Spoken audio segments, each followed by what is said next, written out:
Aprender, se calhar, seguramente, aprender, que eu acho que aprender podia ser um sinónimo fabuloso para viver, não é?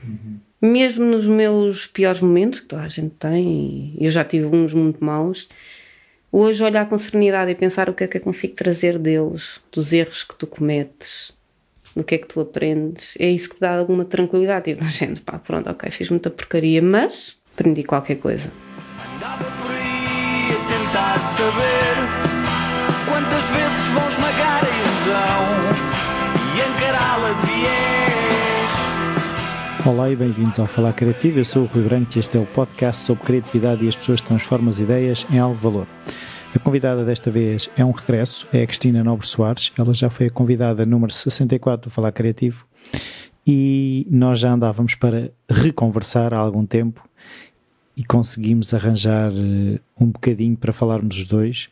Foi uma conversa de amigos que vocês irão fazer parte, que vocês irão escutar. Até já. Olá, obrigado Rui. pelos scones que eu acabei de comer, estavam bem bons. Olá, Rui. E eu vinha para cá e vinha a pensar, aquilo que tu falaste quando eu cheguei, que era a questão, nós falámos há 5 anos. Há 5 anos. E muita coisa mudou dos dois lados, mas espera aí, mas verdade seja dita, nós andamos para reconversar, não sei se a palavra existe. Passou a existir. Para reconversar há 2 ou 3 anos. De certeza. Exatamente. Que andamos... E agora? Olha, eu vou a Lisboa. Não. E então, como... Até que o Rui veio a Óbidos. É isso. Eu tive que vir a Óbidos para a coisa acontecer. Mas eu acho que, se queres que diga, acho que faz muito mais sentido ser agora do que há 2 ou 3 anos. Eu acho, pelo menos vejo a coisa assim. Completamente. Então vamos começar por uma coisa que nós estávamos a falar em off, fazia sentido começar, que era uma coisa que eu te disse da outra entrevista, que era o Dream Lab e o Dream Big, e isso já não existe, e eu vinha a pensar, perguntar-te como é que é a morte de coisas que nós criámos, porque, não sei, temos muita energia em criar e depois há sempre aquela coisa, não deixe morrer. Olha, não foi nada fácil na altura, porque eu pus muito de mim. E ainda estávamos a conversar que durante a nossa última conversa de há 5 anos eu disse uma coisa que fez tocar uma sineta, que foi eu a perceber-me que estava a fazer aquilo para me redimir de uma Cristina que eu tinha deixado lá atrás. Um processo emocional e pessoal muito complicado que eu estava a passar. Mas gostou-me na altura, porque se calhar foi a primeira vez na vida em que eu desisti voluntariamente de uma coisa. Mas como é que foi essa decisão? Tipo, vou largar, vou fechar? Como é que se mata uma coisa dessas? Não é isto. Vou largar, vou fechar. Está feito. A experiência foi extremamente positiva. Ainda hoje me relaciono com muitos dos miúdos que já estão na faculdade, que passaram pelo Dream Lab, e mesmo adultos que passaram pelo Dream Big. Ficámos amigos, mas já não fazia sentido. Foi um período da minha vida. Foi quando eu percebi que tu tens períodos da tua vida que têm que fechar. E dar um passo atrás, às vezes é dar 4 ou 5 à frente. Mas há aquela coisa que eu pelo menos sinto muita vez, que é aquilo que se fala, não sei como é que se traduzirá para o português, mas o sunk cost. O sunk cost é o que tu enterraste naquilo. Imagina que o sunk cost é eu investi porque eu acreditava, imagina que eu acreditava que andar de bicicleta comprei uma bicicleta de 5.000 euros. E imagina, eu não vou deixar de pedalar porque eu não quero admitir que deitei 5.000 euros para o lixo. E o que tu aprendeste com isso? O que eu aprendi... Eu não estou a dizer que... Eu estou a dizer é que muitas vezes fica lá... Não, mas o que eu aprendi com o Dream Lab e com o Dream Big e com todo o resto que me foi acontecendo e que tinha acontecido antes e que só depois é que percebi que não tinham sido anos perdidos, e já vamos falar sobre os meus anos perdidos que não foram, que foi uma coisa que fez muito sentido este ano, é ninguém tira aquilo que tu aprendes. Ninguém. E o que eu aprendi com o Dream Lab foi, por exemplo, que eu gostava de falar em público. Eu que achava uma pessoa bestialmente introvertida, que horror, falar para mais do que uma turma de alunos, como é que eu poderia, ou que eu gostava de pessoas, que eu gostava de histórias, o que eu descobri sobre mim, sobre os outros, sobre a vida, ninguém me tira. Não fica enterrado. Não fica, Rui. Está bem, mas tu mataste a coisa, houve luto? Claro que houve. Custou-me, eu acabei... Ainda há pouco disse, custou-me imenso. Doeu, dói, quando tu tomas uma decisão dessas. Olha, no outro dia estava a falar com um amigo que nós conhecemos, com o Mário Pires, sobre ser Fernando Mamed, às vezes. E que toda a gente critica. E só que às vezes tu tens que saber as tuas limitações e tens que dizer, não dá, e vou correr para outro sítio. Pois, mas o Fernando Mamed, ainda outro dia tive numa conferência em que ele estava presente, ele emocionalmente continua naquele dia em que não conseguiu lutar pela medalha que toda a gente dizia que era dele. Mas isso é outra coisa. É tu perceberes que se calhar não tinhas medalha nenhuma para ganhar. Sim. E também já vamos falar sobre isso. Porque, sabes? Porque é que o Fernando Mamed, lá está, aquilo que fizeram foi dizerem-lhe que a medalha era dele e ele é que não a ganhou. Não. E ele emocionalmente ele ficou trancado, tipo, eu falhei. Eu sou um fraco. Mas isso é das coisas mais violentas que nos fazem, nós nos fazemos ao longo de toda a nossa vida. Eu, pelo menos, tu és criado e educado em função de uma medalha e de um sucesso e de um ser especial que depois tu de repente percebes que não és especial coisa nenhuma, és mais um grão de areia, pura e simplesmente não és nada. Yeah. Mas tens em ti todos os sonhos do mundo. Yeah. E isso é extremamente agressivo, percebes? É extremamente cruel. Tu não tens medalha nenhuma, podes ganhar. Ele não perdeu medalha nenhuma. Ele não a tinha ganho ainda. Exato, não há falhanço aí. Exatamente, ele ainda nem sequer tinha ganho a medalha. E o problema é esse, é seres educado para seres um vencedor, para seres uma pessoa especial, para as epifanias. Sim. Para seres um escolhido. Não és. Não és. E que somos responsáveis sempre por não conseguir. Não é? Exatamente. Sim, a responsabilidade é uma coisa diferente. Tu és responsável pelas coisas que tu não consegues, pelas coisas que não correm bem. Se bem que, olha, o meu irmão tem uma teoria muito engraçada sobre a questão das escolhas. Que é, ele diz que ninguém faz más escolhas voluntariamente. Sim. Porque tu fazes as melhores escolhas que podes com os dados que tens. Tu podes é não ter os dados todos, ou não conseguir interpretar os dados todos. Mas este peso das más escolhas é altamente cultural e extremamente nocivo para o teu percurso. Sim, e ainda há outra coisa que eu até escrevi um texto para o Falar Criativo, que era a questão de uma perspectiva que eu gostei, que é nós somos mais cúmplices do que responsáveis. Passo a explicar. Nós não controlamos tudo. Logo, nunca poderemos ser responsabilizados por o que acontece. Há uma parte que nos compete. Mas achar que o nós não termos feito foi o fator determinante num universo onde há 500 mil coisas que estão a atuar naquele momento, é uma soberba muito grande de achar que eu sou... Completamente. Aliás, eu até acrescentaria, nós controlamos mesmo muito pouco, ou quase nada. Nós é que temos a mania que controlamos tudo e isso também nos arrasa. Eu há pouco, quando te estava a dizer, eu durante muito tempo, e principalmente neste meu processo de mudança de vida, carreguei uma grande culpa e uma grande frustração, um peso grande, por ter passado 15 anos da minha vida, fora os anos em que eu andei a estudar, numa profissão, numa carreira, com uma formação que eu depois tinha a sensação que tinha deitado para o lixo e que tive que fazer reset e tábua rasa. E este ano percebi que não. E isso foi uma coisa extremamente positiva e uma grande paz interior para mim. Então, o que é que foi isso? Como tu sabes, eu sou engenheira florestal. Sim. De formação. E dentro da engenharia florestal, durante muitos anos dediquei-me aos sistemas de informação geográfica, dei aulas na área, etc, etc. E a dada altura, como tu também sabes, mudei de vida. Aliás, a minha famosa mudança de vida aos 40 anos. Pois, que foi escrita depois da nossa conversa. Exatamente. Mudar de vida aos 40. Mudar de vida aos 40. E eu tive que fazer tábua rasa, porque comecei a trabalhar em comunicação e na escrita, como tu também sabes. E era esse peso, tipo, porquê que eu tirei aquele curso, porque é que eu andei a estudar para aquilo, porque é que eu andei a trabalhar nisto, e de repente este ano, já começando o namoro, que começou no fim do ano passado, eu junto as duas vidas, junto a minha vida de engenharia, a minha vida de dar aulas dentro de uma área mais científica e a minha área da comunicação. e começo a trabalhar em comunicação de ciência.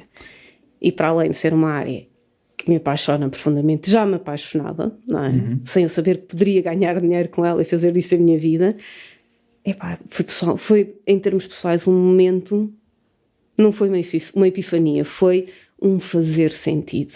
Que para mim isso é que são as epifanias e se calhar aqueles pontos de felicidade, passou a fazer sentido. You connect the dots, não é? Exatamente. Como diz o Steve Jobs, só conseguimos ligar os pontos a olhar para trás. Exato, foi, é isto, então foi para isto. Ok. Então, mas conta lá o que é esse curso de escrever para ciência. Eu tenho uma ideia, mas pronto, as pessoas que estão a ouvir podem não saber. O curso de comunicação de ciência começou por ser uma proposta que eu fiz ao Instituto Superior de Agronomia, que foi onde eu estudei. Não é mais... Querias voltar a casa? Sim, se calhar. Lá sim, tipo lá sim, mas não. Não, podia ser, eu agora estava aqui, a minha cabeça foi para uma, eu saí daqui, eu não falhei com vocês.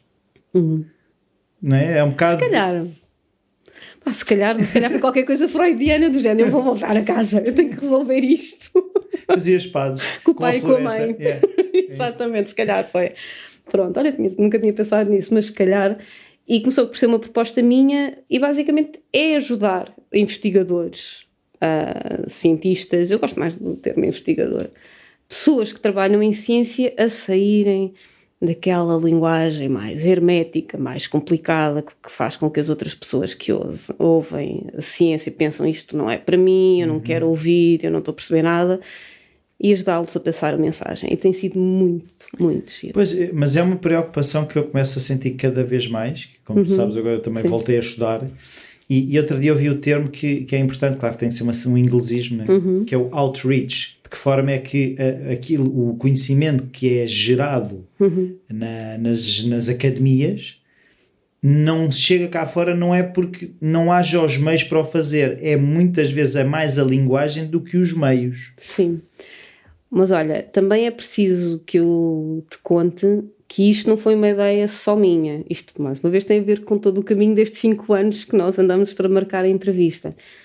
Eu, durante estes 5 anos, em 2015, 2016, trabalhei na Português Claro, que hoje é Claro. E foi um momento decisivo também na minha vida, porque eles mudaram a minha forma de escrever, eles mudaram a minha forma de comunicar e de ouvir o mundo. Eu poderia dizer sem qualquer pontinha de fofinho para sempre. Mas como? Porque o trabalho que a Português Claro faz é simplificação de conteúdos e clareza de linguagem. Eles fazem isso de uma forma espetacular. Basicamente ensinaram-me muito daquilo que eu sei hoje. E digo-te, mudaram a minha postura perante a comunicação. Limpar a comunicação, teres mais... orgulho, acho que a palavra é mesmo orgulho, em falar de uma forma coloquial, não separares a questão da linguagem escrita, da linguagem falada, numa comunicação para todos, o direito a entender. E isso tudo foi fazendo sentido. E sempre da minha antiga vida, que ainda continuo a chamar antiga vida, da questão da ciência, pensar, se os investigadores também comunicassem assim era tudo mais fácil, e lembrar do meu processo do trabalho final, que foi um parto extremamente doloroso, escrever aquilo e dizer isto não faz sentido, esta linguagem, ninguém vai perceber isto. E ao juntar isso, fui juntando devagarinho e aplicando à questão da linguagem científica, percebes? Ao direito a entender ciência, percebes? Mas aquilo que eu sinto por parte de muitos investigadores é daquelas ideias que andam ali que ninguém as materializa, mas que são sentidas, que é que haverá menos rigor se aquilo for mais acessível. Percebes o que é que eu estou a dizer? Percebo. Há esse estereótipo e eles têm medo, mesmo os investigadores que têm passado por este curso manifestam, têm um bocadinho esse medo, mas eles também já se vão apercebendo da necessidade de comunicar. O problema é que a linguagem científica, quando tu tens aqueles conceitos, aqueles palavrões que tu não percebes o que é que aquilo quer dizer, aquilo engloba uma definição extremamente complexa, engloba conceitos extremamente complexos. Aquilo não é uma palavra que tenha um sinónimo, como tu vais ao dicionário e, por exemplo, queres dizer microfone. Pronto, microfone por acaso não foi um bom exemplo, mas um sinónimo de carinho. Poderás ter ternura, não tens. Tu tens conceitos que têm por trás definições muito, muito complexas e é complicado para eles, percebes? Mas o preconceito, e aí eu tenho que fazer um bocadinho a defesa dos investigadores, o preconceito é de parte a parte, porque as próprias pessoas têm um preconceito em relação aos cientistas e à ciência e à própria linguagem. Tu, se calhar, chegas logo a dizer isto não é para mim, porque tu, se calhar, terás um estereótipo do investigador para ti, alguém de bata branca, que passa os dias a mudar a aguinha vermelha para a aguinha azul e que faz assim umas coisinhas com os olhos no microscópio. Com os olhos no microscópio, pá, e que é uma pessoa assim completamente fora e muito excêntrica e que vai escrever coisas à partida que tu dizes, eu não vou perceber isto. Mas eu acho que tem que haver aqui um caminho entre os dois, um meio caminho. Até como é que se faz essa ponte? Ou seja, um bocadinho como é que é a estrutura disso, de eles chegam completamente, segundo Macallan, no trabalho, não sei o quê, e depois como é que isso... Tens uma série de técnicas de linguagem clara. À parte disso, e de terem também todos os sonhos do mundo, é tu aprenderes a comunicar de uma forma mais empática para o outro, a dialogar através de contar histórias, aquilo que os bons professores, que se calhar nós nos lembramos, faziam, de uma linguagem mais simples, mais coloquial, etc. Mas, por exemplo, eu quero perceber, imagina um primeiro exercício, eles escrevem como sempre escreveram e tu explicas. Conseguirias dizer isto de outra forma? É tipo cut, é tipo tirar as gorduras? Basicamente. Para além de haver uma série de regras que vão aprendendo, os primeiros textos que eles escrevem, aliás, estes cursos têm como objetivo final eles escreverem um texto sobre um tema à escolha deles com um limite de palavras, é como é que diriam isto de outra forma? Ou como é que se poderia dirigir ao seu leitor de outra forma? Ou como é que poderia explicar isto? Ou que história é que este conceito tem que possa utilizar? Sim, mas aí a questão do leitor, fico sempre a pensar. O leitor, se for os colegas, é uma coisa? Se for um leitor... Sim. Isso tem a ver com o público. Quando eu digo isto é público em geral.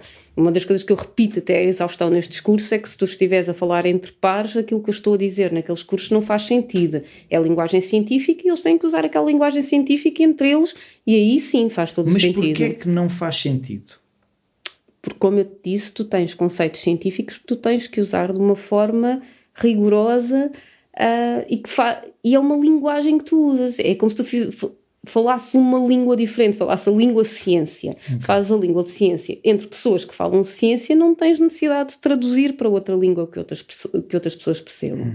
Eu estou a falar de divulgação científica a nível do público em geral. Ok, é o tal sair das portas da universidade. Exatamente. E trazer a comunicação cá para fora. Ou seja, aquilo que eu acredito é que um investigador, um cientista, tem que ser bilingue. Tem que falar a língua científica dele. Com o inglês trilingue. Exato. E tem que falar uma língua para todos. Porque todos têm o direito de perceber de ciência.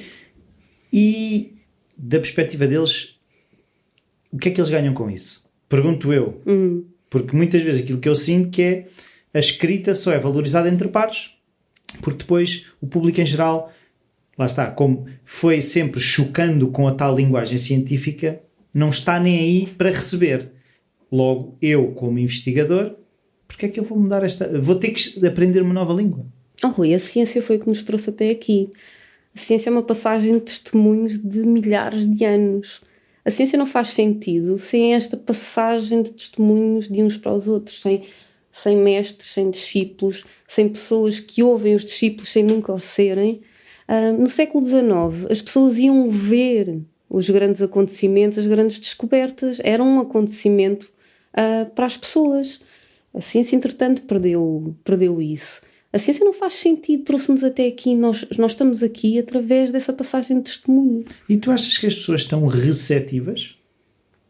Acho que sim. Eu acho que sim. Se calhar sou um bocadinho lírica. Mas eu também gosto de ser lírica. Mas estão. O ser humano é naturalmente receptivo a aprender, por mais que diga que não quer. Eu acho que o ser humano é naturalmente curioso.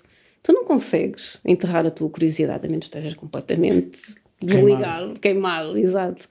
Mas não consegues. Se eu te contar uma boa história, eu tenho-te. Sim. E depois, através dessa história, eu consigo passar mais informação. Exatamente. Há um primeiro layer que pode ser essa história, e quando tu já te abriste ao assunto, se calhar já consigo meter uma palavra mais complicada, que depois também te consigo explicar essa palavra mais complicada.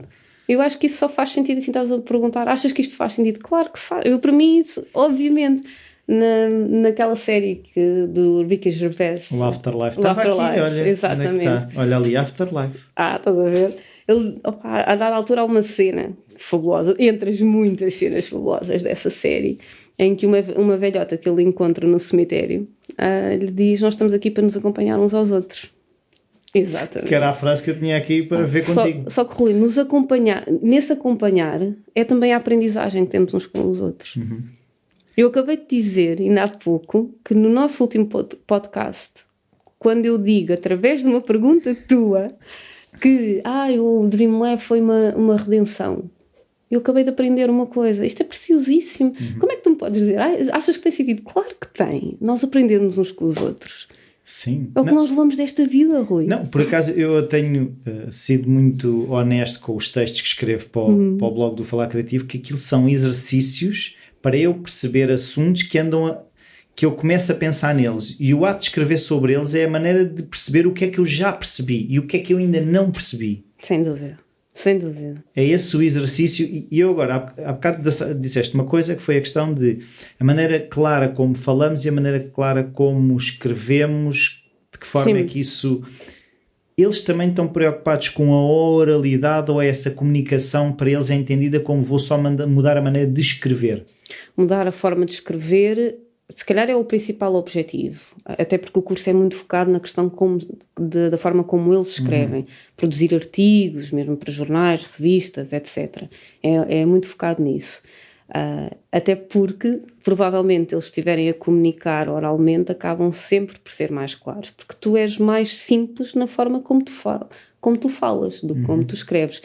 Isto não é um estereótipo, nem toda a gente é assim. Há muita gente que fala da mesma maneira que escreve, mas a maior parte das pessoas não fala da mesma maneira que escreve. E deveríamos, ou seja, na tua Para opinião... comunicar, Sim. para comunicar, que é bom que também fique bem claro que a escrita literária não é para aqui chamada.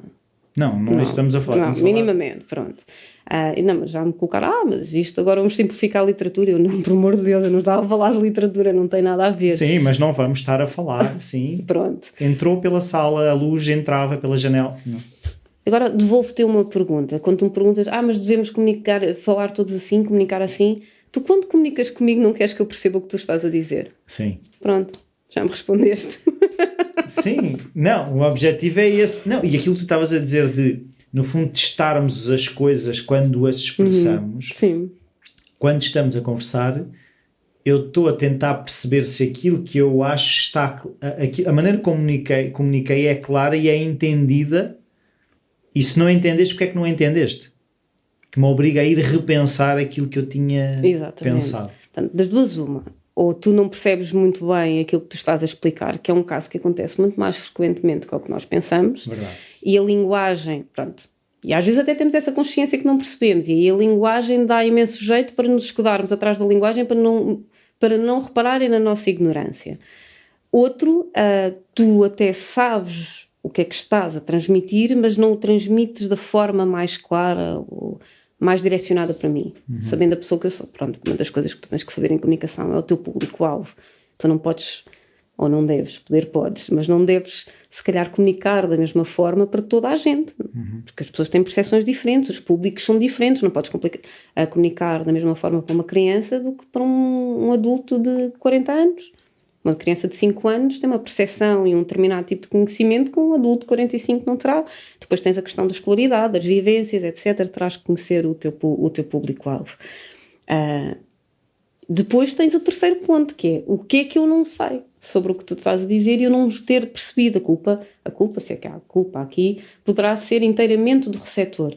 Mas quando tu comunicas, não podes esperar que a culpa é do receptor, porque isso é um grande erro que nós fazemos, que é aquele gajo não percebeu que é burro. É uma simplificação da realidade, não é? Mas não. a maior parte das vezes a culpa é tua, tu é que não conseguiste explicar. Porque quem está a querer passar uma mensagem és tu. A responsabilidade da mensagem ser passada é tua. Mas voltamos a estar a excluir pessoas. Eu entendo e concordo. Como? Ou seja, se eu estou a comunicar para o público X que tem a tal vivência Y, que tem a idade Z, Sim. eu automaticamente, se estou a comunicar para aqueles, não estou a comunicar para os outros. Não, mas isso é porque tu tens aí um nicho.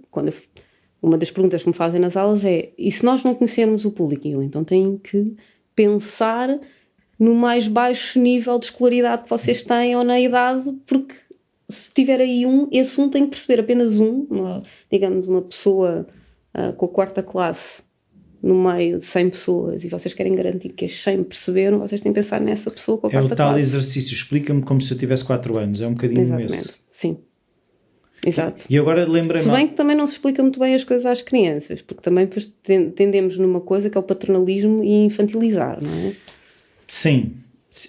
Mesmo eu acho graça porque desde pequenas que as minhas filhas elas são muito fluidas a falar e conhecem bem as palavras. Sim, porque eu nunca a bebezei, não é o memé, é uma ovelha. Olha, com a minha filha acontece exatamente o mesmo.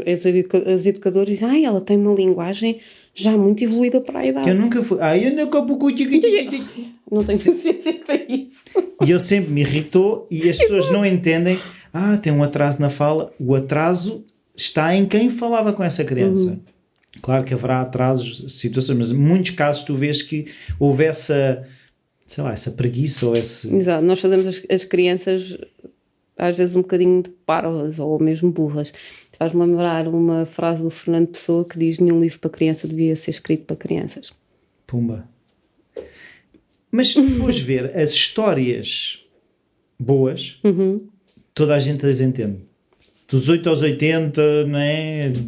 Da 4ª classe, universitário. E aí entra, para além das regras, da questão das regras da linguagem, grande parte do curso é focado nisso. É tu também pensares como é que podes contar uma história. E, por acaso, neste curso, uma das coisas que me saltou à vista é que tu também não podes contar uma história se não tiveres entusiasmo perante aquilo que estás a contar. Porque quando tens, há sempre uma coisa, isto faz-me lembrar não sei o quê, isto faz-me lembrar aquela pessoa... e transmitir isso ao outro. As histórias são fundamentais. E quando eu digo as histórias, pode ser uma história pessoal, pode ser uma história de ciência, pode fazer lembrar a história de um colega, pode ser a história da palavra, a etimologia da palavra. Caiu em desuso as pessoas falarem sobre a etimologia das palavras e a ciência tem imensas. Pode ser tanta coisa. Pode ser uma história do dia-a-dia com a qual tu te identifiques. Tens tanta coisa. Não, e mesmo essa questão da etimologia das palavras... pode parecer par, mas mesmo até quando eu tenho que criar, por exemplo, um logotipo, Sim. A primeira coisa que eu faço é procurar palavras relativamente àquilo que eu quero explorar. Depois pego no dicionário e começo quase a desfiar-me, aquilo é quase matriosca. Imagina uma palavra que depois tem, nos significados, tem um significado que me chama a atenção. Vou investigar esse significado. E depois vou construindo uma manta através... Porque a linguagem que nós usamos tem muito a ver a maneira como pensamos e vice-versa. Exato. E eu acho que é uma muleta boa, que é essa ajuda de que as palavras nos vão dando, porque elas têm estado presentes toda a nossa vida. Exatamente. Mas pronto, e depois é engraçado ver a evolução deles, está bem que são só 4 sessões, mas é engraçado mesmo durante essas 4 sessões ver a evolução deles, que eles pensam, isto eu poderia dar esta analogia e poderia dar, isto faz lembrar aquele provérbio. E agir, porque se tu conheces a matéria e se tu trabalhas naquela área científica que te apaixona, que fez-te trazer até ali, pois é muito engraçado tu passares isso e pensar o que é que as pessoas que te estão a ouvir vão ganhar também. E tu ganhas, porque passaste, é o teu trabalho, bolas. Aquela gente passa horas... E às vezes são anos de investigação. Anos. E quando eu estava a falar em horas, estava assim a pensar mais na base dos milhares de horas, não é? Anos e anos e anos da vida deles a descobrir coisas que são fundamentais para nós, percebes? E falar disso, é ganhador. Eu gosto de pensar que aquele curso põe 2 pessoas a conversar. Sim, e agora penso eu não deveríamos todos ter o nosso curso de comunicação científica não sendo... Claro que sim. Pronto. Obviamente, claro que Porque sim. essa questão, eu acho que temos andado aqui à volta sendo a mesma coisa, que é desta questão da clarificação. Sim. Porque se nós começarmos a clarificar a maneira como comunicamos, se calhar haveria muito menos discussões, muito menos conflitos entre as pessoas. Sim, eu não acredito que todos os conflitos, ou a grande parte dos conflitos, seja só a questão do desentendimento. Pronto, não perceberes a mensagem. Mas sim, ajudaria. Não, é assim. Aquilo que eu acho é, se a mensagem for clara... Sim. Ninguém se sente atacado, ou seja, percebe que é uma mensagem que está a ser transmitida. Quando tu começas a acrescentar coisas... Mas podes estar a transmitir uma mensagem clara e má, não é? Pronto, isso é, depois tens aí a questão do juízo de valores, que é uma coisa diferente. Sim, Se tu disseres, Cristina, és uma grande parva, é absolutamente claro, e eu acho que não vou gostar. Depende do tom. Não sejas parva. Rui, se me disseres, Cristina, és uma grande parva mesmo a sorrir, eu acho que não vou ficar lá muito contente. Não é? Pronto. Mas, e é claro, não é? Sim. E eu respondo-te muito claramente, não, parva és tu. E temos um conflito. Claro, mas um conflito. Ok. Pronto, ok. Eu agora estava a pensar, quando estavas aí a falar na capacidade de comunicar, tipo num Neil deGrasse Tyson, que pega em conceitos como astronomia e ele consegue desmanchar aquilo para muita gente entender. Tu achas que é preciso depois também transformar os cientistas em comunicadores, como evangelizadores da ciência? Se eles sentem depois que têm que escrever um blog para passar se vão passar a fazer vídeos no YouTube para comunicar o que fazem? Não.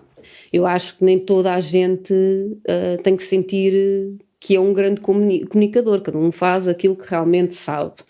Mas se esses cientistas tiverem que comunicar, que o façam de uma boa maneira. A respeito do exemplo que tu estás a dar, eu falo do Carl Sagan, não é? Que se calhar o cosmos tem uma grande percentagem na razão que me fez levar a seguir ciência, porque eu ainda hoje vou ao YouTube ver os vídeos do Carl Sagan, vídeos que eu já vi até à exaustão e não me canso, vídeos que eu levava para as aulas quando eu dava aulas, e que ele continua a ser tipo, este homem é fantástico, como é que tu contas aquelas histórias. Ele tinha uma história dos caranguejos num episódio, é bem que ainda me lembro isso, que era uns caranguejos, uma zona qualquer do Japão, que tinham tipo uma cara de um general, era tipo uma espécie de uma lenda, mas não, aquilo tinha a ver com a seleção natural. Porquê? Porque os pescadores, quando viam aqueles caranguejos com a cara, deitavam-nos novamente ao mar. Logo a população com aqueles caranguejos aumentou. Claro. É fantástico. Ou a história do Eratóstenes, como é que ele explica que o Eratóstenes descobriu que a Terra tinha que ser curva só porque havia sombra em Alexandria e não havia sombra à mesma hora em Siena a 800 km. Ele pensou, não, isto é há 2000 e tal anos. Mas e a forma como plana, não te esqueças. Bolas, estava enganado. Há agora aí uns cientistas. Exato, a dizer isso. Vê bem. E é um comunicador excelente, mas não, obviamente, que um cientista não tem que ser. Um comunicador não tem que ter um blog, não. Mas quando comunica, tem que o comunicar. Se for para o público em geral, tem que o comunicar, deve-o fazer de uma forma clara. Então agora um desafio que é, os professores devem comunicar como? E para quem? De uma forma clara. Para os alunos. Neste grupo, tive uma professora de secundária. E acho que aqueles alunos têm muita sorte com aquela professora de secundária de Biologia. A sério, eu ainda estou impressionada. A Maria, se me estiver a ouvir, estou mesmo impressionada, que o esforço dela, o empenho dela em que os alunos percebam justamente a preocupação dela e o exercício que ela fez foi à volta de uma matéria de Geologia, que realmente é uma matéria chata e complicada, e o entusiasmo dela em arranjar analogias, em arranjar exemplos para os alunos. Se todos os professores fossem assim, não havia conversas sobre a escola, porque aquela professora que se dá ao trabalho de ir a um curso para aprender a comunicar melhor, que ouve as dicas, aponta, que pensa, espetacular. Pois é que é isso que eu às vezes sinto um bocadinho, agora que também voltei a... Está bem que é a universidade, que se exige, mas aquilo que eu sinto é aqueles professores que conseguem usar essas analogias fazem-me ter vontade de ir procurar mais e ler os tais textos complicados. Exato. Eles não me afastam dos textos complicados. Olha, eu no 9º ano tive 2 professores que me marcaram para o resto da vida. Uma foi a minha professora de português, pelo entusiasmo. Bolas, Rui. Eu gostava de ter notado, e eu sou uma pessoa bastante entusiasta relativamente às coisas que eu faço. Eu gostava de ter notado o entusiasmo naquela mulher. Aquela mulher conseguiu fazer-nos apaixonar pelos Lusíadas. Não sei se estás a ver, mas eu tinha uma turma de miúdos do 9º ano, uma turma complicada, apaixonada por isso. E o meu professor de Geografia, também do 9º ano, que todos os dias trazia uma história diferente para introduzir a matéria. Eu ainda hoje me lembro deles. Foram assim uma espécie dos meus Mr. Keatings. E assim a minha professora de Filosofia 10º e 11º ano. E tu olhas e há uma coisa que eles têm em comum, esses professores que tu te vais lembrar. E eu tenho-me lembrado muito nestes cursos, que é o entusiasmo que tu tens perante aquilo que tu fazes.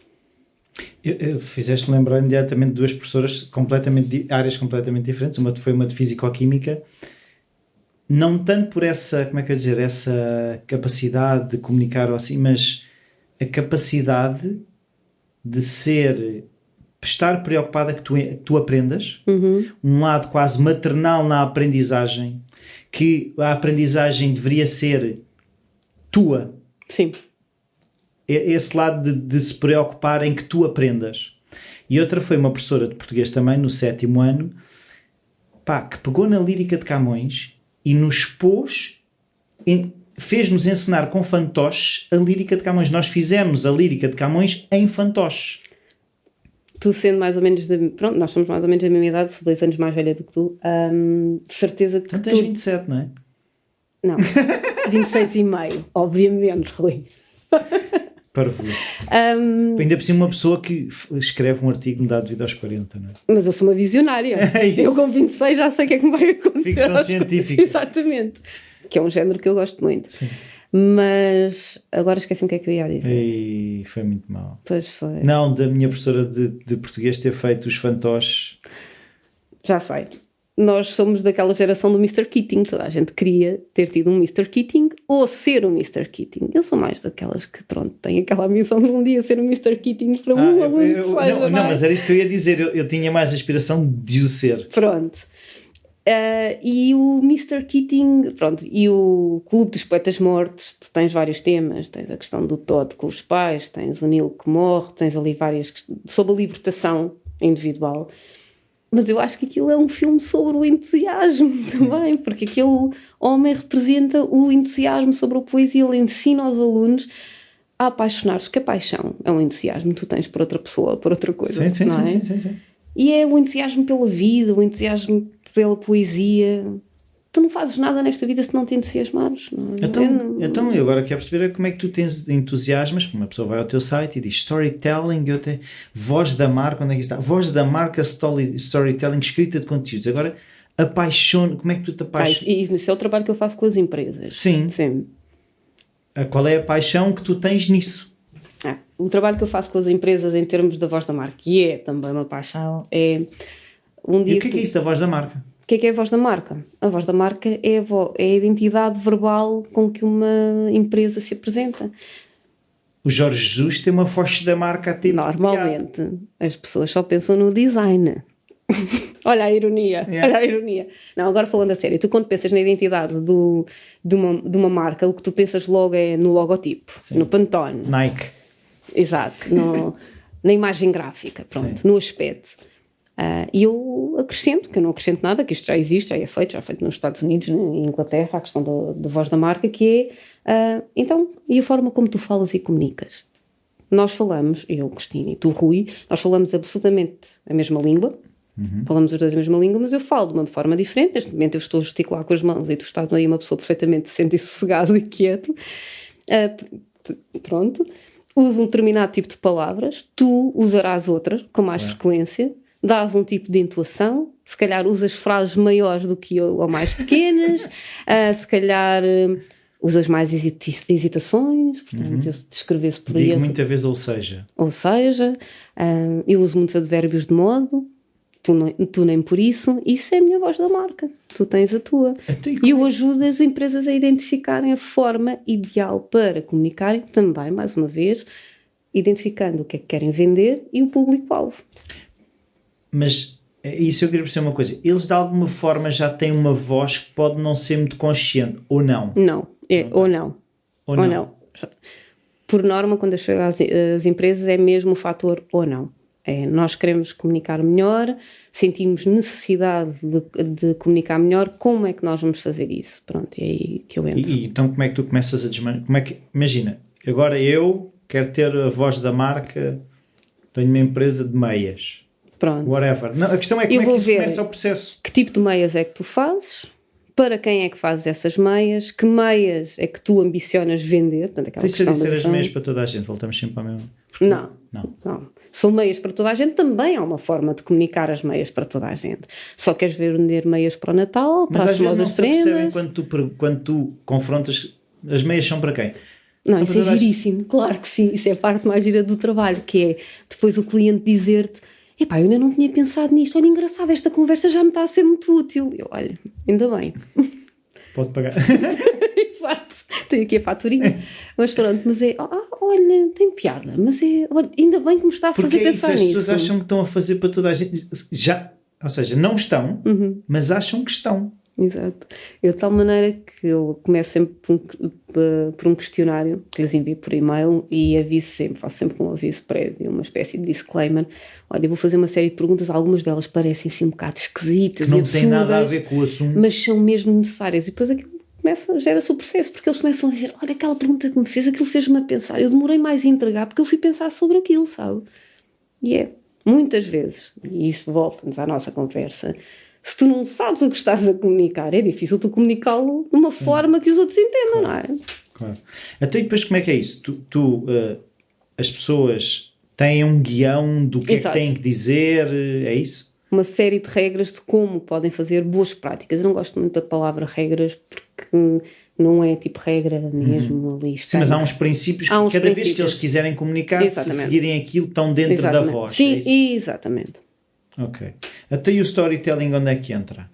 Storytelling entra na questão das empresas de comunicarem as próprias histórias, porque geralmente são tudo processos interligados. Por exemplo, o storytelling, que é o contar histórias, que eu gostava mais de dizer que conto histórias. Mas, eu quando vi o storytelling eu pensei, eu percebo que a Cristina deve ter luta com a palavra inglesa. Todos os dias, tu nem imaginas, é tipo aquilo, ai meu Deus. Recebes o briefing para fazer storytelling. Exatamente. Agora imagina, em português, o que é que a senhora faz? Eu conto histórias. Eu faço storytelling. Pronto, tenho logo mais patinas. Isto é um bocado de no meu laptop. Não, isso eu já não digo. Há coisas... E no rooftop, e no... Ai, meu Deus, não. No e no sunset. São facadas no meu coração, meu Deus. Eu até... Mas explica-me. É assim. O storytelling. Não, mas espera aí. Agora que vamos bater nestes inglesismos, há uma dor grande que eu tenho, que se calhar eu admito que seja desconhecimento, mas às vezes torna-se complicado eu encontrar a palavra. Eu sei que deve ser desconhecimento meu de todas as palavras que existem na língua portuguesa, mas às vezes sinto que há palavras que não descrevem exatamente aquilo que eu quero descrever em português. Pois é, às vezes esse é o problema, sabes? Eu agora vou ser assim um bocado má. Há uma canção dos Clã, que é o problema de expressão. Sim. Pronto. Que eu aconselho, ouçam. E uma pergunta que eu costumo fazer, por exemplo, tu tens aquela questão de quando começas a namorar. Eu lembro-me disto, de quando nós começávamos a namorar e já do I love you e do eu amo-te. Um miúdo com... Que horror, um miúdo com 14 anos ou 15 ou 16 ou com... Pronto, e não só, não 39. Vai dizer eu... Exato, um miúdo com 50 não vai dizer eu amo-te. É muito forte. Claro. Porque tu sabes... E se tiver 70 ainda lhe salta a placa. Mas qual é o problema? Tu sabes completamente o que amo-te. Sim. Quer dizer. Sim. Tu tens. Eu acho que também é isso. Eu sei que I love you tem outra conotação e que tu podes tornar aquilo num amor mais levezinho, mais fraquinho. Sim, numa versão homeopática do amor, não é? Exato. Tipo, I love sneakers. Pronto. Exato. Mas às vezes o nosso problema, talvez, mas isto é uma opinião única e exclusivamente minha. Mas Uma a pessoa com teoria que eu daquelas estou a falar muitas. é contigo. Pronto, uma teoria completamente minha, que é, se calhar o nosso problema é nós sabermos mesmo o que é que as palavras querem dizer em português, e por isso é que às vezes elas não ficam tão bem, porque nós temos mais consciência disso. Então vamos lá pôr assim uma cena em inglês para ver se disfarça. Ok. Como tu sabes exatamente e que pode não ser... Ouve lá, uma festa, assim, vamos fazer um pôr do sol no terraço. Tu não vais fazer um pôr do sol. Vais fazer um sunset no rooftop. Não. Mas Sabe que aquilo não deixa de ser uma festa ao fim da tarde no terraço. é uma festa de... E é chato, pá. Como é que tu pões aquilo? Como Eu é não que... faço pôr do sol, o sol faz isso Exato, sozinho. não, exato. Vai fazer uma festa ao fim da tarde no terraço. Tem sim um bocado de ar suburbano, não é? Mas uma coisa, um sunset no rooftop. Pá, já tem assim um ar assim, com um bocadinho mais patino. Eu tenho a convicção que tem muito a ver com a tua consciência das palavras e do significado dela. Mas, agora voltando ao que tu gostavas que fosse dito, que era o contar histórias. Olha, eu conto histórias.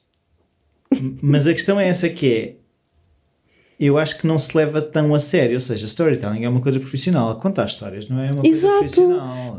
Mas era aí que daí estar, as pessoas não veem o meu sorrisinho e a minha Sim. ironia, mas era aí a minha questão, que é, eu às vezes, para quebrar um bocadinho de gelo, chego e digo, então o que é que a senhora faz? Eu conto histórias, fico assim com um sorriso muito amarelo a olhar para mim.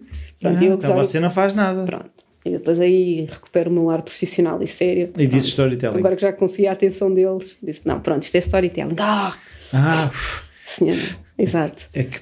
Não, outra coisa, a questão do copy, as pessoas agora precisam de um copy. De um copy. O que é um copy? O que é um copy? Olha, é uma pessoa que escreve umas cenas. Mas não há um termo em português. Não há. Aí não há. Tu não tens um termo... Para copywriter. Porque um copywriter pode ser escrita publicitária, mas também pode ser muito mais do que isso. Mas não sentes que às vezes o inglês parece que as palavras são mais abrangentes? Ou seja... Não.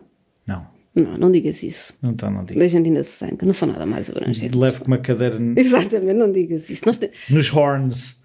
Tu tens uma língua que nunca mais acaba. Para o bem e para o mal. E às vezes até para o mal. É extremamente vasta. É certo que tens palavras que não... Por exemplo, copywriting acabaste de me dar um exemplo. Não tens uma equivalência direta. Pode ser várias coisas. Eu para explicar em português, tenho que dizer, olha, um copywriter faz isto, pode escrever, fazer escrita de sites, escrita publicitária, blá, blá, blá, blá. E assim tu, lá está, é o jargão. Conseguiste um conceito um bocadinho mais complexo numa única palavra. Mas tu acabas por encontrar. Há umas que são absolutamente ridículas, não é? Até escrita de outro dia conteúdos. descobri uma que era o souping.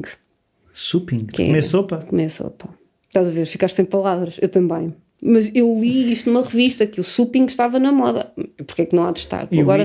Tu agora não comes bolos de qualquer coisa, não é? Pois é. E os jars? Porque comer uma malga é fuleiro, uma malga no terraço. Sim, agora também é os jars, não é? Também há? Não sabias que... Imagina, pegas num frasco, aquilo é um frasco. Exato, sim. Em que vais pondo, imagina, fazes jars que são a tua refeição, pões logo, imagina, uma camada de frutos secos, uma camada de alface, uma camada de... E aquilo, a refeição já está no frasco, no jar. Isso tem muito mais pinta de dizer que eu fiz o almoço no frasco do mocambo. Eu acho que é por aí. Eu acho que as pessoas têm uma necessidade muito grande de mostrar que o que fazem é importante e às vezes escudam-se na linguagem por causa disso. Eu, como não dou assim grande importância a nada daquilo que eu faço, não é? Porque acho que não é assim muito importante. Não te levas a sério? Como é que é isso? Não, ainda bem. Aliás, já me levei muito a sério. E? Dei-me mal. E ficando maluca por causa disso. Pois, não se levem a sério, ficam malucos. Isso faz-me... Eu há bocado fiquei aqui, eu tenho que voltar lá. Que era a questão que disseste, a minha outra vida. Ou seja, a tua vida, do meu ponto de vista, só é uma. Exato. E agora voltou a ser toda uma.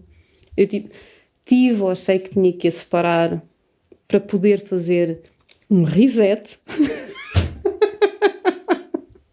Um reset e começar do zero. E eu acho que quando tu começas no zero, há coisas que realmente há lastro que tu tens que deixar de lado e pensar, eu depois volto aqui. É quando estás a fazer arrumações, Sim. tiras a roupa toda do armário, tudo, e dizes, epá, isto aqui eu não sei bem se vou deitar fora, se não, eu já cá venho, vou arrumando aqui estas coisas. Foi um bocadinho isso que eu fiz. A minha outra vida não só tem a ver com o aspecto profissional, pronto, como tem a ver com um período pessoal complicado. Que me fez pensar que ou mudo ou fico mesmo maluca, mas não é, e aqui não é uma metáfora. Poderia mesmo correr esse risco. E quando já tivemos os dois essa conversa, e quando eu saltei da prancha, não foi um ato de coragem. Foi...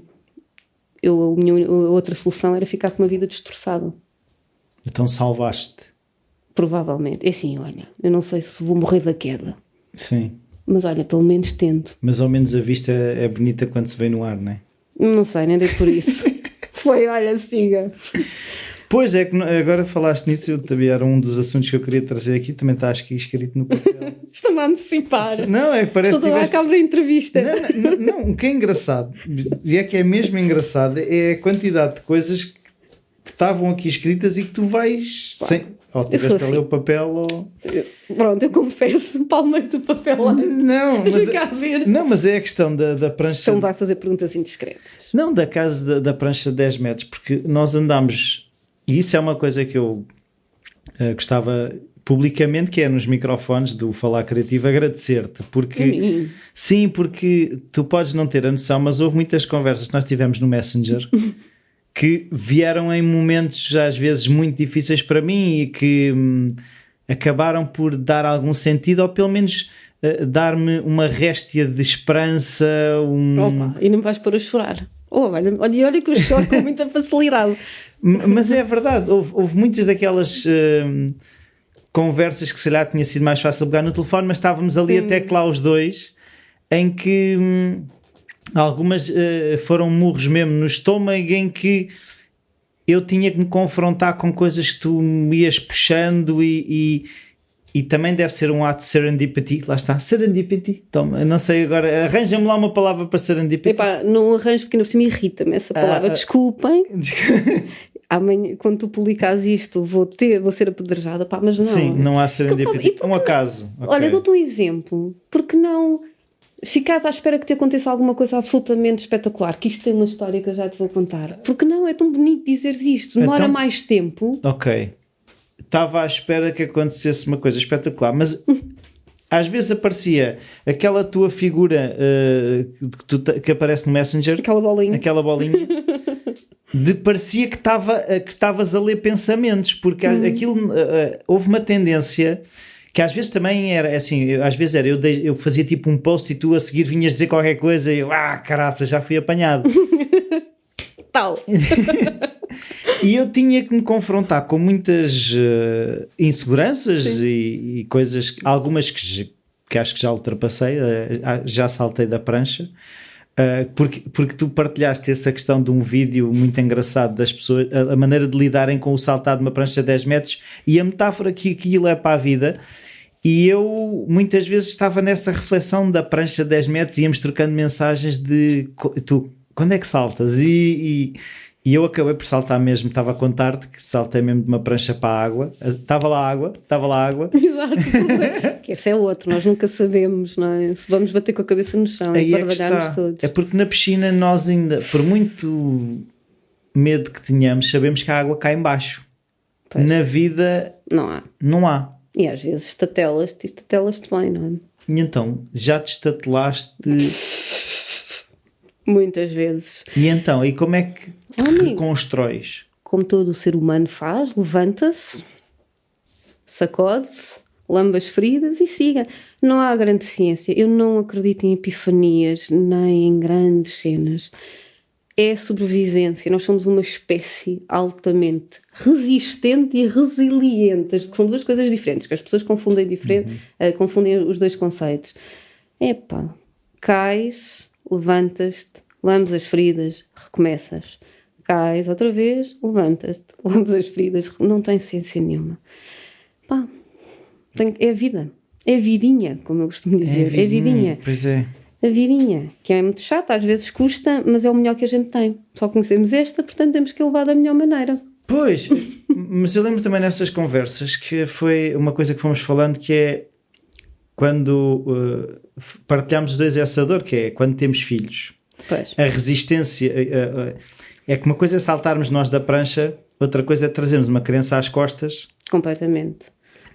Neste processo de mudança, e não só, quando não estás em mudança, todos os teus lados, a partir do momento em que tu tens um filho, tu começas a pensar o que é que isto pode influenciar, em que é que eu posso estar a prejudicar, em que é que eu posso estar a ajudar, o que é que...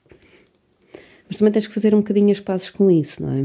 E isso é uma das coisas que eu acho que, em termos de paternidade, eu não sei o que é que se passou com a nossa geração, que eu acho que os nossos pais eram bastante mais tranquilos com isso.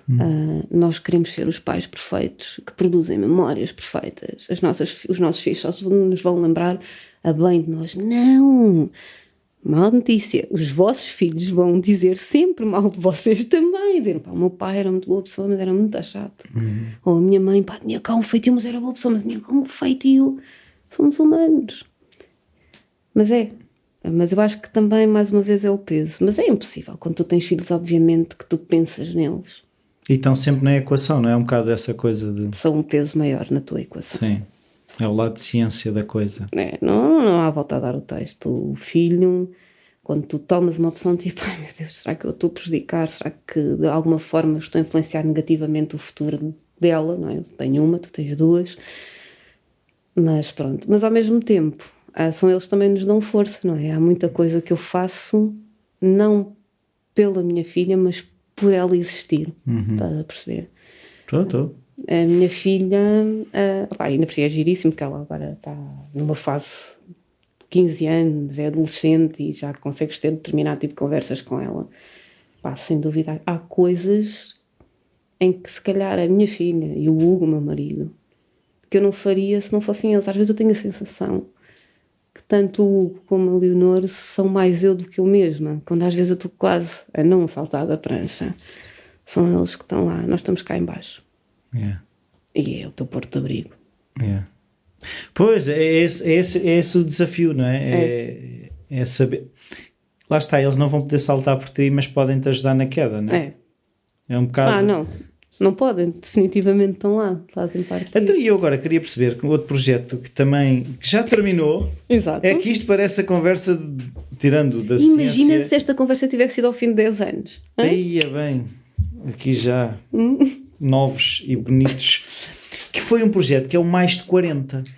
As Mais de 40. As Mais de 40. Sim, o projeto chamava-se Mais de 40, mas eram só mulheres. Pois, 22, pelo que eu vi. Sim, foi um projeto que eu tive com o Mário Pires, um projeto que consistia em entrevistar mulheres com mais de 40 anos e também ter uma sessão fotográfica com elas, e a ideia era mostrar a beleza que há com o envelhecimento e o passar do tempo.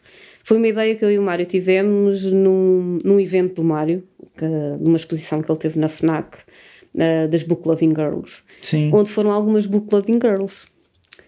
E todas nós falámos. Eu fui uma das Book Loving Girls que também foi. Mas engraçado que todas as que foram, como eram todas mulheres com mais de 40 anos, falavam da questão, que foi muito confortável ser fotografada pelo Mário, esta coisa da idade, não só pensava que ia ficar cheia de rugas. A imagem, o que é que os outros pensam do meu envelhecimento, etc. Que estou velha.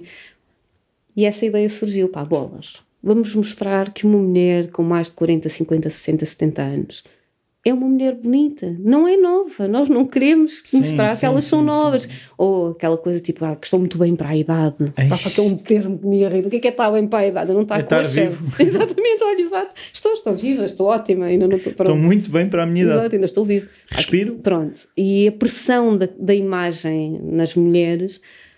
e depois aquilo tornou-se um projeto maior do que nós, porque as conversas com as mulheres, com as 22 mulheres, houve conversas brutais. E há padrões? Há. A maior parte delas diz que se sentia mais livre, que se preocupava menos com o que os outros pensavam. Nós até começámos a equacionar que o projeto tivesse, não fosse o hashtag mais de 40, mas fosse o hashtag deixem-se de merdas. Isso é que era. Exatamente. Mas a questão da liberdade foi uma das coisas que me marcou muito. Mas é o quê? Vem de uma confiança? Confiança, sim. Mas és a confiança de uma menor preocupação com opiniões alheias, é isso? Completamente. Mais segurança. É engraçado. Mas segurança, mas já agora, desculpa lá interromper, mas é uma segurança de eu consigo fazer coisas difíceis, venha ao que vier, ou a opinião dos outros vale menos? A opinião dos outros vale menos, eu sou como sou. Isso foi uma grande constante em quase todas as mulheres que por lá passaram. Todas a dizerem isso, cada uma à sua maneira, mas não. Porque vi uma altura em que me perguntava, então, mas quais são as maiores diferenças que sente relativamente à pessoa que era aos 20? Eu agora já não me preocupo com o que os outros dizem. E é engraçado, porque ainda que seja inevitável tu pensares numa mulher nova e associares uma maior beleza física, e eu não digo isto por ter 45 anos nem estar aqui a vender o meu peixe, até porque, pronto, sou uma mulher comprometida, mas eu acho que uma mulher a partir de determinada idade, pela maturidade, uma mulher e um homem, são muito mais interessantes. Eu era uma miúda tão parva aos 20 anos, não tinha nada de interesse, não é que tenha agora muito, mas acho que tenho um bocadinho mais. Tenho mais para dizer, mais para pensar. Não sei, acho que a vida te compensa. Nem tem que compensar. É a mesma questão. Será que... Porquê que a beleza tem que ser só uma coisa física? Não, é muito mais. Nós somos muito mais do que o nosso corpo. Sim, mas de certeza que já te aconteceu encontrar pessoas que tu consegues reconhecer que não são assim tão belas, mas são extremamente atraentes. Completamente. Quando há essas tais mais camadas do que transparecem, então não é. Eu estava a pensar com uma conversa que nós tivemos em off, que foi que nós não mudámos assim tanto como espécie. E o que eu acho é que aos 20 anos, se calhar, nunca vamos não dar valor às opiniões dos outros. Vamos sempre. Sim, faz parte. Isso é daquelas coisas que tens que fazer. Eu acabei de dizer, eu era uma miúda muito parva, mas eu tive que ser parva. Pronto, fez parte. Se eu não fosse parva... É preferível ser parva aos 20 do que ser parva sempre. Yeah. Olha, dava um bom projeto. Há uma história, um conto infantil, eu acho que do Perrault. Não se esqueça quem é o senhor. Que era sobre duas irmãs. Uma muito bonita, que todos os príncipes chegavam e ficavam a conversar com ela, e puseram uma muito feia e muito inteligente. E eles apaixonavam-se depois todos pela feia e pela inteligente. Cyrano? É a mesma lógica? Não, eu não me lembro como é que acaba a história, mas eu lembro de em criança de eu olhar, de ler aquilo. Eu quero ser inteligente. Mas é assim, mas sabes o que é engraçado? Eu nunca queria ser mais gira. Eu, nos 5, eu queria era ser a Zé. Sim. Nas mulherzinhas, eu queria ser a Joe. Percebes? Mas agora também me fizeste aqui pensar, porquê é que temos esta tendência de ter que separar? Ou seja, porquê é que uma mulher... Eu também não percebo, porque eu sou giríssima e super inteligente. Claro.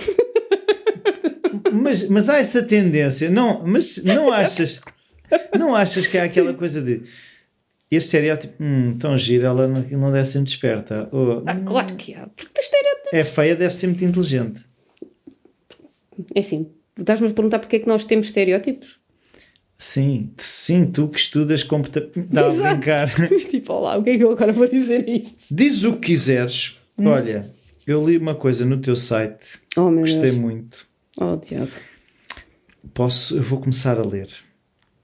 Para saber escrever é preciso estar atento ao que os outros acham insignificante, pois são os detalhes que fazem a diferença.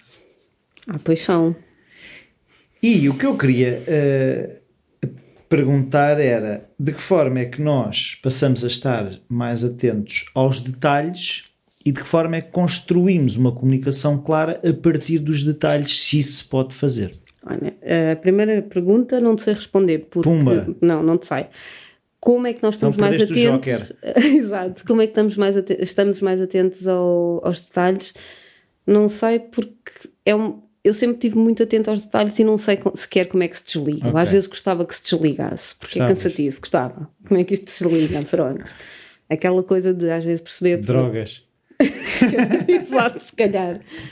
E a segunda pergunta era o quê? Era como é que... Assim, primeiro era estar atento aos... Mas sim, devíamos estar. Nós realmente estamos muito. Não sei. Não sei como é que funciona com as outras pessoas. Como é que funciona contigo? Tu ligas aos detalhes.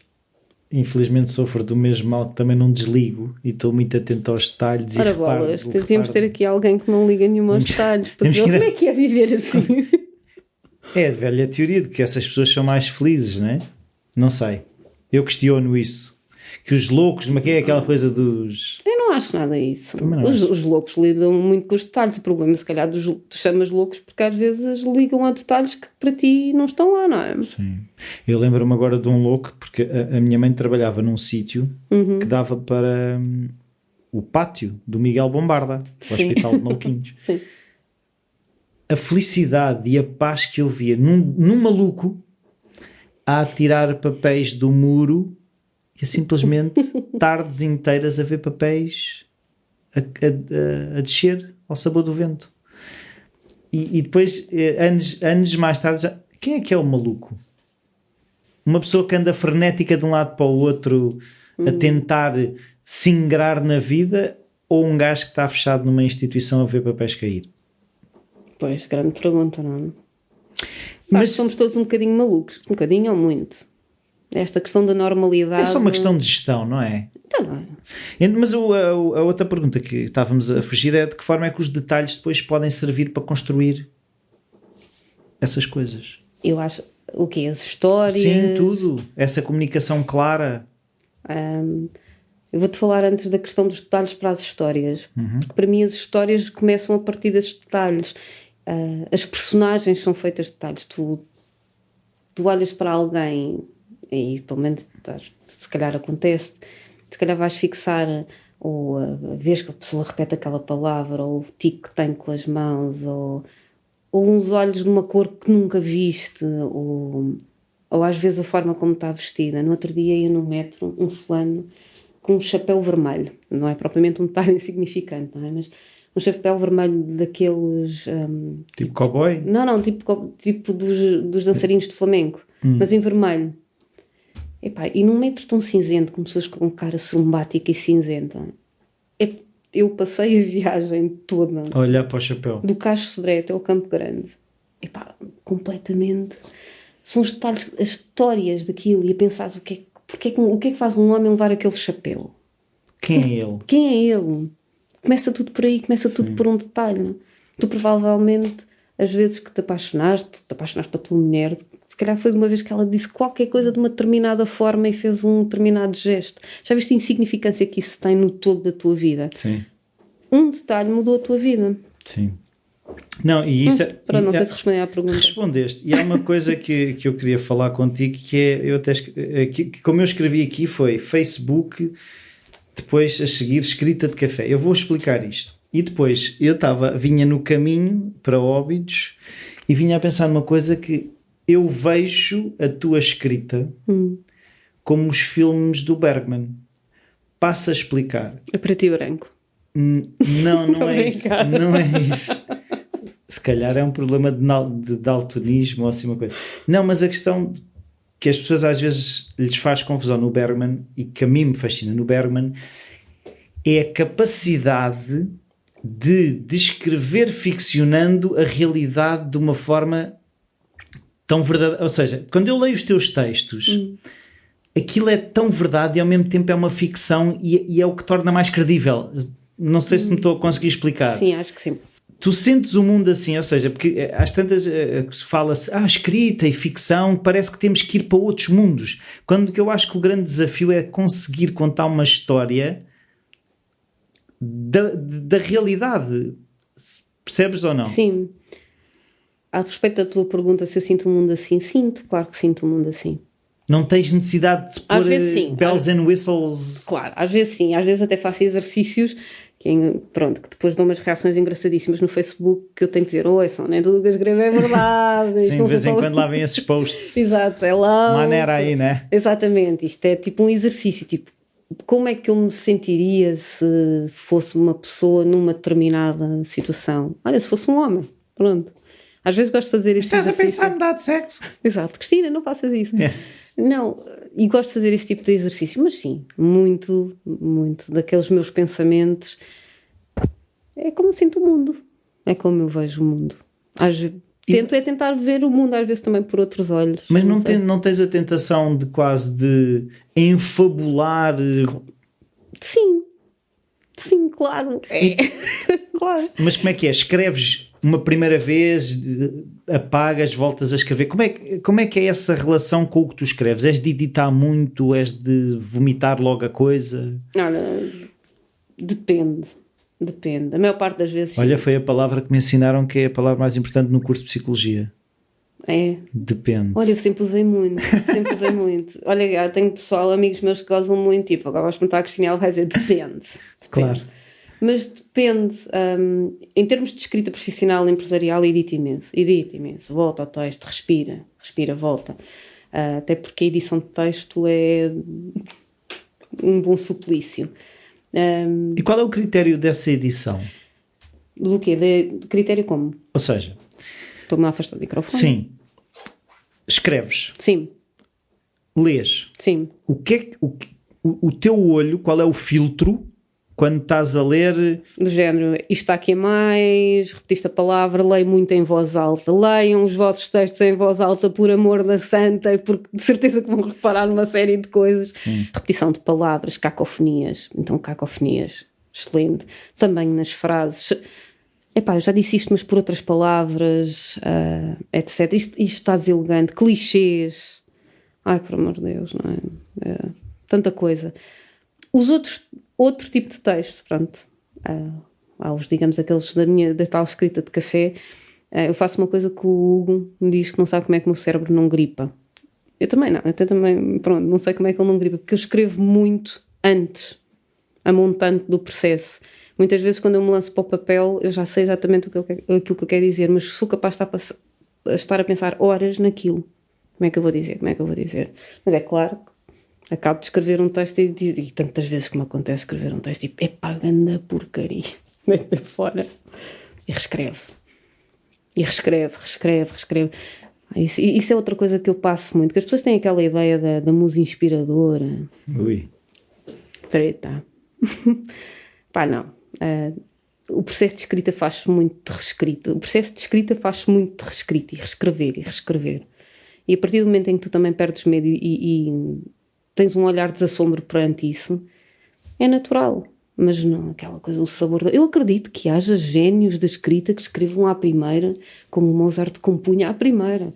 Mas eu não sou um gênio, não é? Sou uma pessoa completamente trivial, por amor de não Deus. sei quem é, não sei se foi o Kerouac, uma coisa qualquer que há uma teoria qualquer que ele escreveu aquilo numa semana ou 2 semanas, mas depois o que não dizem é que ele depois de escrever ele depois foi rever aquilo durante não sei quanto tempo. Sim, mas isso, como tudo na vida, há pessoas que escrevem e há pessoas que escrevem, não é? E são pessoas que estão a imensos furos acima da minha pessoa, não é? Mas mesmo essa pessoa, aquilo que outros estavam a tentar desmanchar é que aquilo que ele vomitou para o papel não é o que nós lemos, que aquilo depois foi trabalhado. Claro. Existe aquele... Ele largou aquilo tudo, escreveu no fundo o livro, mas não é o livro que tu leste. Pronto, e há a questão do processo de edição pela parte de terceiros, que isso é fundamental, não é? Pronto. Mas isso... E tu, por exemplo, tu escreves, imagina um texto, escreves tudo de uma vez, escreves um bocado, vais tomar um café, voltas, deixas aquilo a marinar 1 ou 2 dias... como eu te digo, ando a marinar vários dias antes de começar a escrever. Mas quando te sentas a escrever vai de enfiada? Vai de enfiada, nem sempre, a maior parte das vezes, nem sempre. A maior parte das vezes não sai bem à primeira, mas já sai com a estrutura ou com a ideia que eu queria. Depois é trabalhá-lo em termos da forma. Mas ando muito tempo a pensar. O pessoal pensar que uma pessoa chega ali em 10 minutos escreve. Lá está, eu acredito que haja num mundo génios, mas não... E voltando à escrita de café, aqueles textos que tu vais escrevendo, que eu adoro... Sim. Aquilo é um exercício, é uma maneira de estar presente nas redes sociais. O que é aquilo? Olha, é tudo. Aquilo começa por ser os meus catas. Todos os dias faço o meu cata de escrita. Portanto, o cata na Catá? cá está. O meu cá está, na coisa de karaté, todos os dias, faço ali o meu exercício, praticar. É também uma questão de estar presente nas redes sociais. Isso aí, vamos ser completamente desassombrados. As redes sociais fazem parte da nossa vida, fazem parte da minha vida, têm-me ajudado muito profissionalmente e eu tenho que, pronto, faço prestar. E são o meu tabaco. Eu volto e meia dentro do meu trabalho, que eu vou fazendo para as empresas, etc. Tenho que parar um bocadinho, como não fumo. Vais escrever um texto. Não vou ali à janela, vou a esta. E tens algum critério de tamanho que aquilo deve ter ou é... Eu sempre gostei de escrever pouco. Ok. E textos pequeninos. Gosto de escrever textos pequeninos. O que dá muito bem para o Facebook. Pronto, foi uma feliz coincidência. Tu falaste foi com o Mark. Pronto. Zuckerberg. Exato. Então, olha, faz aí uns textos para se ajeitar. E agora vou tocar num assunto difícil. Ai, Jesus. Que é uma conversa que a gente também já teve muita vez, que é um livro. Quando é que há um livro? Já existe. Não existe nada. Eu já publiquei um livro que é horrível. E não vou dizer o nome para as pessoas. Não irem à procura. E não irem à procura, é sério. Então, mas podias ficar milionário a vender o livro, ou não? Não. Há um livro, um dia há de haver um livro. Há de haver um livro. Mas também, como nós temos falado muito, a vida é tramada.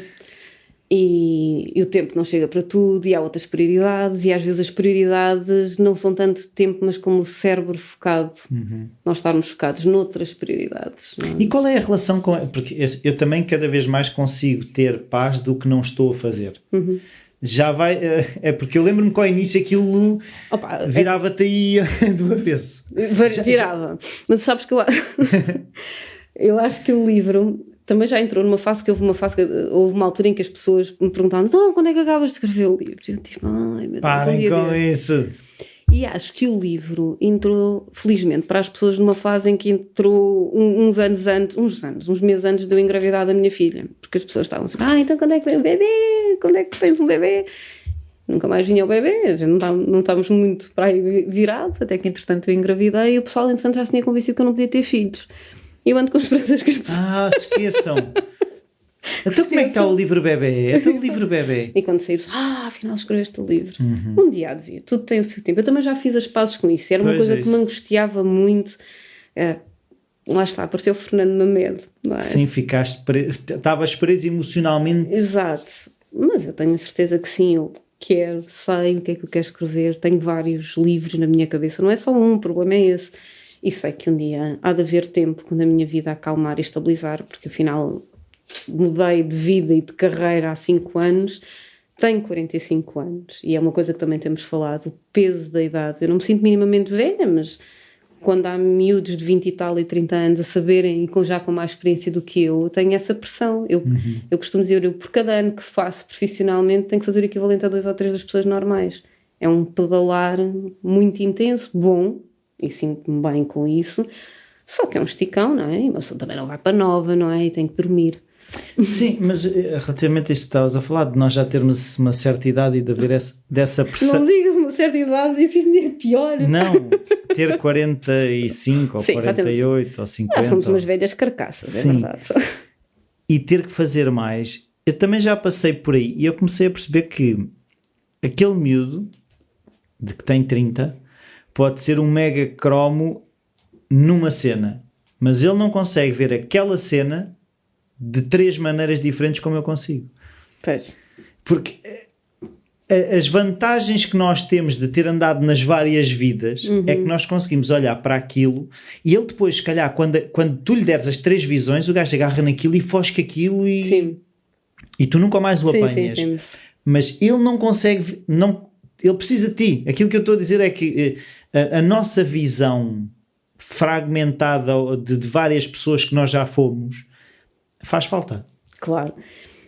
Eu acho que as equipas de várias idades são as ideais. E o mundo nunca mais percebe isso, não é? Porque tu também precisas da malta nova. A malta nova tem um entusiasmo e uma pica e uma forma de ver as coisas que tu já não tens.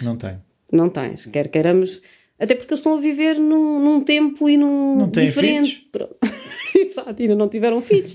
Não sabem o que é bom para a tosse. E as equipas com várias idades, com pessoas de 40, de 30, de 20, 50, de 60, epá, eu acho que são as equipas ideais. Fechou.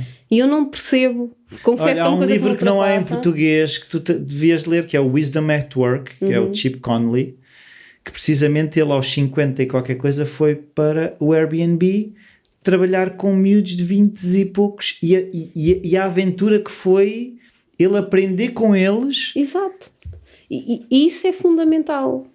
E tu aprendes, os miúdos aprendem contigo, tu aprendes com os miúdos. A experiência de vida dessas idades todas a trabalharem, as empresas só tinham que ganhar com isso, mas não, tens a questão dos séniores e da malta nova. Uma das coisas mais cruéis que me disseram, eu tinha 41 anos e tinha começado este processo todo, foi uma pessoa quase que não me conhecia, tinha-me acabado de conhecer naquele momento não, um dia ou dois, e às tantas, num projeto, num grupo onde nós trabalhamos, volta-se para mim e diz: Cristina, mas tens que perceber que temos que dar lugar aos mais novos. E eu tinha 41 anos, a começar ali do zero, sem me sentir 41 anos, porque essa é outra velha conversa. Eu tenho 17. Exatamente, não, eu tenho 26, como tu já disseste. Não, mas a idade que eu me sinto são 17. O que este tipo quer dizer? Sim. Não, eu estou a começar agora, eu tenho muito para dar e sinto que tenho muito para dar e vou ter aos 50, e vou ter aos 60 e vou ter aos 70. O meu pai morreu com 79 anos e ainda tinha muito para dar. Claro. Percebes? E tu vais-te sentir assim, nós vamos nos sentir assim.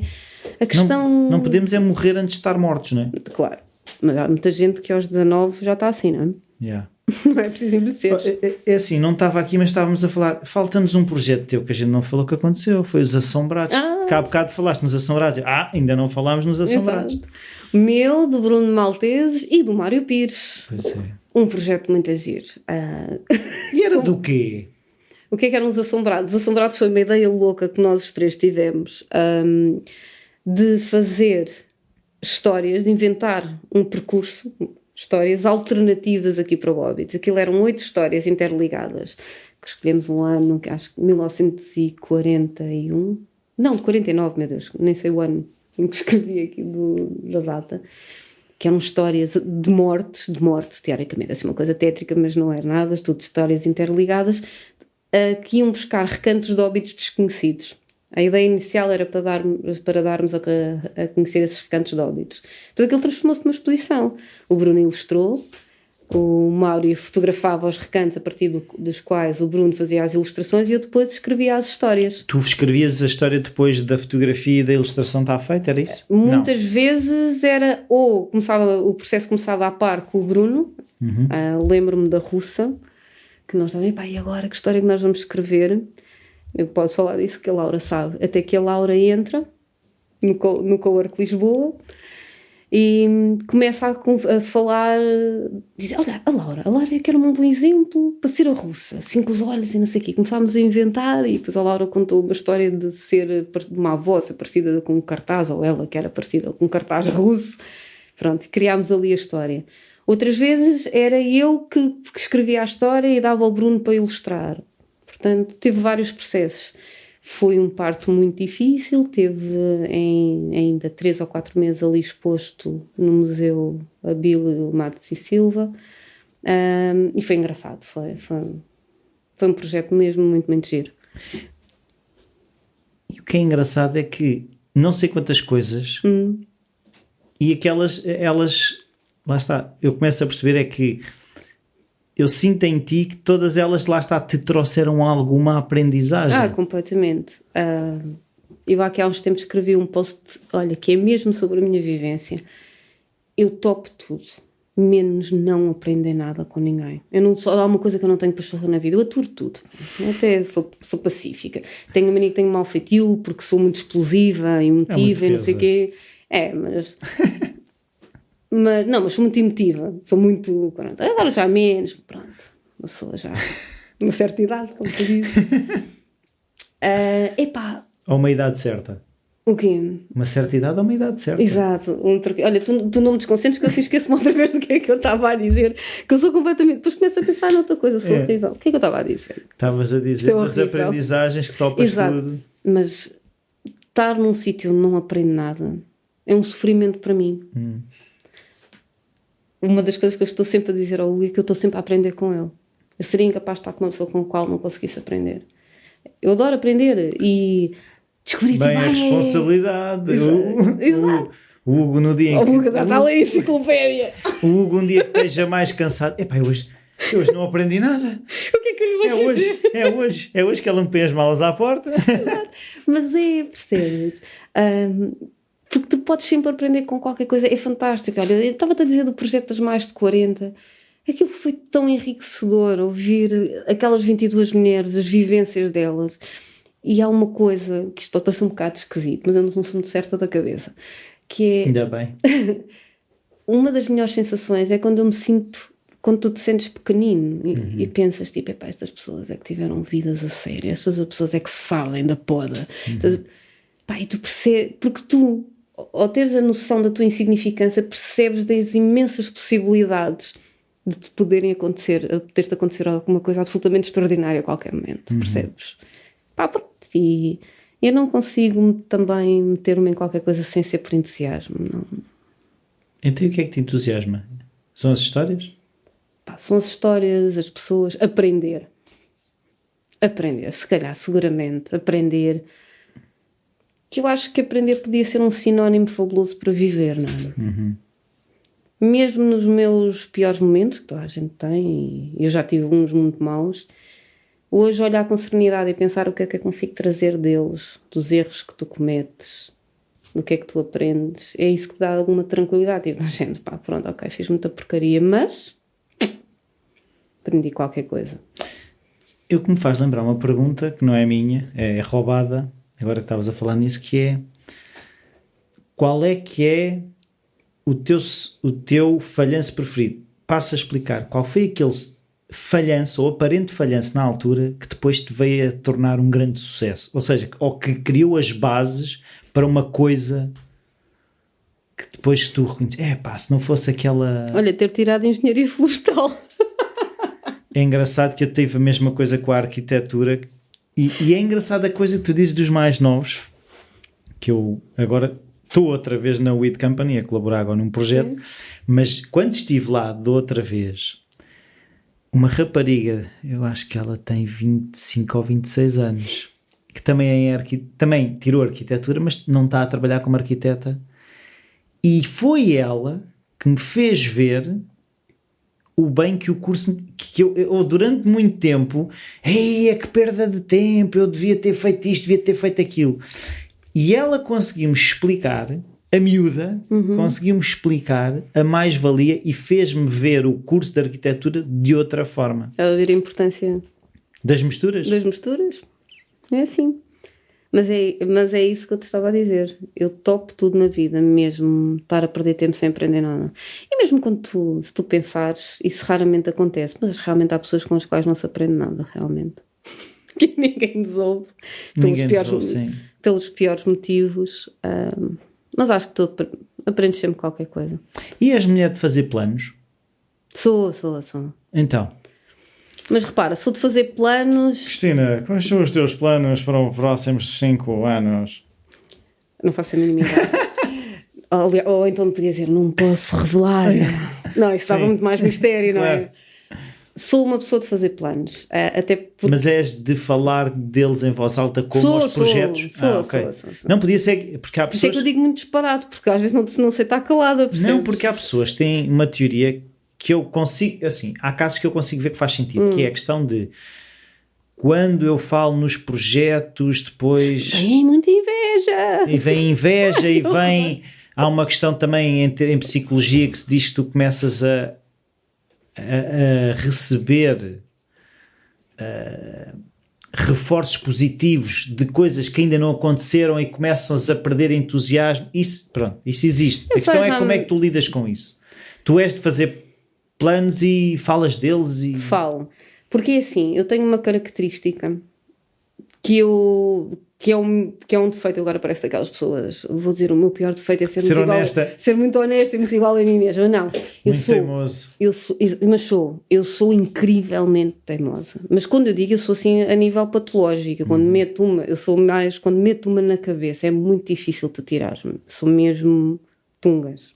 Quando eu fixo uma, pode demorar, Rui, mas eu vou lá e sou muito chata, sou mesmo chata, sou daquelas pessoas. Há muitas pessoas que não podem comigo porque acham que eu sou chata. E têm razão, eu sou muito chata. E qual é o critério para stick? Ou seja, para entrar no canal da teimosia?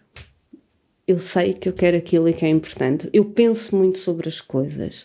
Analiso muito. Uma das razões que chega a ser cansativa, porque falo muito e penso e repiso e analiso. Se calhar é o meu lado de engenheira. Eu tenho tudo de fazer sentido, a equação tem que bater certa. A partir do momento em que aquilo faz sentido, Rui, eu movo céus e terras. Mas espero, também aprendi a ser paciente, que é uma coisa que vai um bocadinho contra a minha natureza, que eu às vezes sou um bocadinho ansiosa. Espero, porque a vida também me tem ensinado que às vezes há coisas, infelizmente, que duram muito, demoram mais do que nós estávamos à espera. E é fácil, para mim é difícil, destrinçar entre é momento de carregar e é momento de esperar. Para mim é muito difícil ainda, porque eu sou naturalmente ansiosa. E há outra coisa que estavas a dizer, se eu faço muitos planos, também a idade também te ensina a perceber quais é que são aqueles que tu tens que focar a tua energia e o teu tempo, mais tempo, que é o nosso bem mais escasso, e aqueles que não valem a pena, porque eu penso imenso disparado. Eu tenho 30 mil ideias por dia, tenho que as verbalizar, se não gripo, não é? Alguém tem que maturar.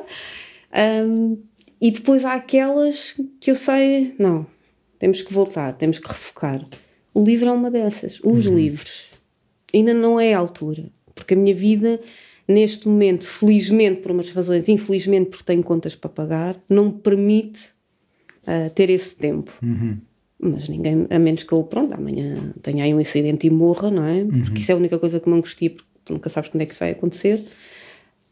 Que isto é muito curto e muito finito, mas sim. Então, olha, já vamos aqui com um bom bocado. Pois. Muito obrigado. Não sei se querias dizer mais alguma coisa. Não. Pronto, vamos guardar para daqui a 5 anos. Exato. Eu agora aqui contar os meus segredos. Logo agora, o que é que dizem os teus olhos? Exatamente. Não é? Exato. Quem és tu? Quem és tu? Diz, quem é Cristina Novo Soares? Olha, os meus olhos andam-me a dizer uma coisa muito importante, que eu ando a precisar de óculos. Portanto, Eu não tenho para estes meus, que fazem falta. Muito obrigado. Obrigada eu. Até daqui a 5 anos para fazermos a versão do 10º aniversário da primeira. Exato, e vou ter 50. Espetáculo. Exato. Claro. E se calhar já tenho um livro publicado, vamos lá ver. Fica o desafio. Fica o desafio. Se eu não tiver, não há entrevista para ninguém. Pronto. Pá. Pronto. Pessoal, comecem a mandar mails para a Cristina. Brincadeira. Então, muito obrigado. Obrigada. Tchau. Bem-vindos de volta. Espero que tenham gostado desta conversa entre amigos. Tanto que eu e a Cristina até estávamos a questionar-nos. Aquilo foi uma conversa de amigos, será que vale a pena publicar? Eu disse, sim, eu quero aquele tom no Falar Criativo. E eu acho que já tenho conseguido muitas vezes esse tom de conversa entre amigos que é gravada e depois é partilhada. Gostava de ouvir o que é que vocês acham. Podem sempre enviar um e-mail para rui@falarcreativo.com.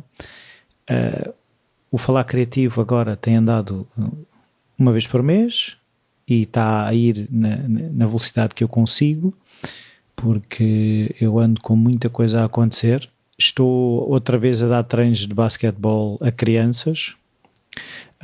Estou a trabalhar, continuo o curso de Psicologia e sou pai de 2 filhas, sou marido e sou filho e todas essas coisas que muitos de nós somos, e torna-se complicado depois acrescentar o podcast que eu continuo a fazer também com a Rossana, o Ousar Ser. O podcast Talking Youthwork também não está parado, por isso isto é ir aqui arranjando bocadinhos para ir tendo conversas que eu gosto e que espero que vocês também gostem. e é sempre bom ouvir o vosso feedback. Estou sempre disponível para vos ouvir. E desta vez é tudo. Muito obrigado e até à próxima. Andava por aí a tentar saber quantas vezes vão esmagar a ilusão e encará-la de viés. Quantas máscaras vão cair aos meus pés e quantas vezes vão dizer já sabias sem saber.